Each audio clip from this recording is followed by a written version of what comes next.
Aditya Shrivastava, DD News, Bhopal. और कर्नाटक राज्यपाल ने मंदिरों पर टैक्स लगाने वाले विधेयक को खारिज कर दिया है। राज्यपाल ने स्पष्टीकरण मांगते हुए पूछा है कि क्या अन्य धार्मिक संस्थानों पर भी ऐसी ही शर्तें लगाई गई हैं। फरवरी 2023 को विवादास्पद कर्नाटक हिंदू धार्मिक संस्थान और धर्मार्थ बंदोबस्ती संशोधन विधेयक 2024 विधान परिषद में तो खारिज हो गया था, जबकि विधानसभा में इसे पारित कर दिया गया था। मुजराई विभाग के अंतर्गत लगभग 35,000 मंदिर हैं, जिनमें से 205 मंदिर जिनकी आय 25 लाख रुपए प्रतिवर्ष से अधिक है, उन्हें समूह ए के रूप में वर्गीकृत किया गया है। 193 मंदिर जिनकी आय 5 लाख रुपए से 25 लाख रुपए के बीच है, उन्हें समूह बी में रखा गया है। लगभग 34,000 मंदिर जिनकी आय 5 लाख रुपए से कम है, उन्हें ग्रुप सी में शामिल किया गया है। राज्य सरकार ने मंदिर से 5% कर वसूलने का प्रस्ताव रखा था। आशा खानम हमारे साथ जुड़ रही हैं बेंगलुरु से। आशा जी, ये पूरा मामला क्या है और अब क्या माना जाए कि इस विधेयक को विधानसभा से पारित होने के बाद भी अब जब राज्यपाल की मंजूरी नहीं मिली है तो इसे लागू नहीं किया जाएगा? जी, जाहिर सी बात है, क्योंकि जब ये बिल कर्नाटक के विधानसभा में पारित हुआ था, उसके बाद इस बिल को काउंसिल में पारित होना था, लेकिन काउंसिल में ये बिल डिफीट हो गया था, क्योंकि काउंसिल में कांग्रेस की मेजॉरिटी भी नहीं है। तो ऐसे में इसके बावजूद, जबकि ये बिल यहाँ पर डिफीट हो चुका था, इसके बावजूद कर्नाटक सरकार ने इस बिल को राज्यपाल के दफ्तर भेजा, राजभवन भेजा और इसे पारित करने के लिए सलाह दी। लेकिन राज्यपाल ने अब इस बिल को वापस किया है और कहा है कि इस बिल में राज्यपाल कई क्लैरिफिकेशंस चाहते हैं और उनका ये कहना है कि क्या इस बिल में जिस तरह से हिंदू मंदिरों पर जो 10% टैक्स की बात कही जा रही है, क्या ये दूसरे धर्मों के धर्मस्थल पर भी किया जा रहा है। और उन्होंने ये भी कहा है कि ये बिल जो पहले साल 2012 में कोर्ट में इसको चैलेंज किया गया था, कर्नाटका हाईकोर्ट में इसे चैलेंज किया गया था और धारवाड़ हाईकोर्ट बेंच ने इस बिल को खारिज किया था। फिर इस मामले को सुप्रीम कोर्ट में भेजा गया और ये बिल जो है इस वक्त कानूनी उलझनों में फंसा हुआ है। देखिए, कर्नाटक सरकार ने ये जानते हुए भी, इस कर्नाटक सरकार को इस बात का अंदाजा था कि ये पूरा बिल जो है साल 2012 से कानूनी उलझनों में अटका हुआ है। इसके बावजूद सरकार ने इस बिल को टेबल किया और इस बिल को पारित कर दिया और फिर ये बिल बाद में काउंसिल में डिफीट हो गया। तो राज्यपाल ने इन्हीं बातों को लेकर कई सवाल खड़े किए हैं, कई क्लैरिफिकेशन राज्यपाल पूछ रहे हैं।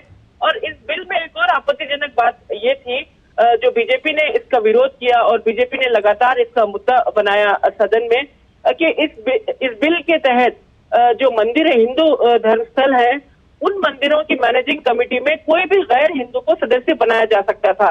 ये हिंदू धर्म के खिलाफ माना जा रहा था। बीजेपी का ये कहना था कि इस तरह की शर्तें जो है दूसरे धर्मों के मैनेजिंग कमिटीज में नहीं होती, तो हिंदू धर्म के मैनेजिंग कमिटीज में क्यों होनी चाहिए। जी, तो लेकिन ऐसे में बीजेपी ने इस बिल को हिंदू विरोधी बिल बताया था और इसको लेकर काफी विरोध प्रदर्शन हुआ और आखिरकार अब ये बिल राज्यपाल ने इसको वापस कर दिया है और इस पर क्लैरिफिकेशन मांगा है। नहीं, केवल क्लैरिफिकेशन मांगा है। अगर मान लीजिए सरकार वापस इसे राज्यपाल के पास भेजती है, उस स्थिति में क्या होगा? क्या इसको स्वीकार करना जरूरी होगा उनके लिए?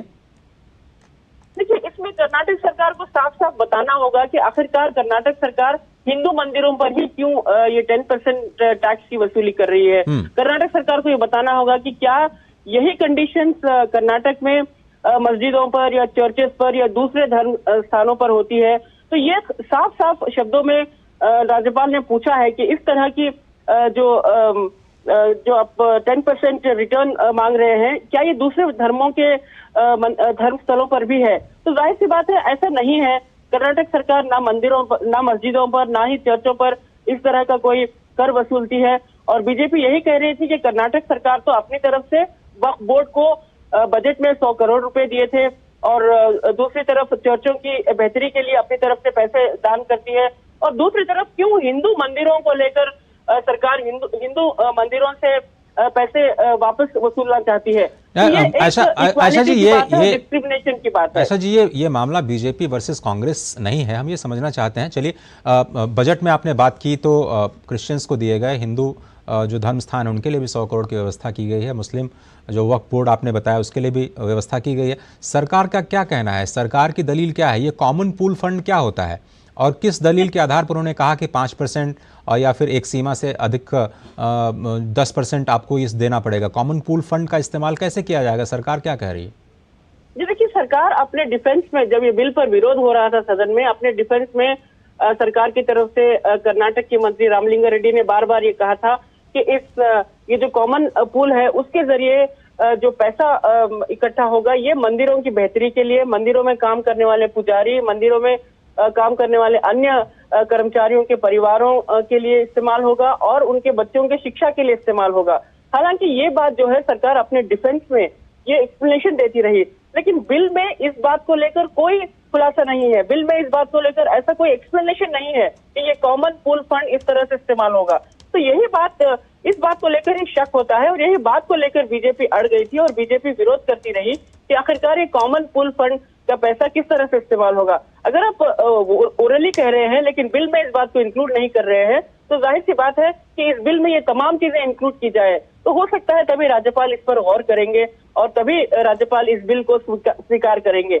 लेकिन अब ये साफ नजर आ रहा है कि इस बिल में सरकार को अब सफाई देनी होगी कि क्या सरकार इस तरह से मस्जिदों पर या फिर चर्च पर या फिर दूसरे धर्म स्थलों पर इस तरह से 10% टैक्स क्यों नहीं ले रही है?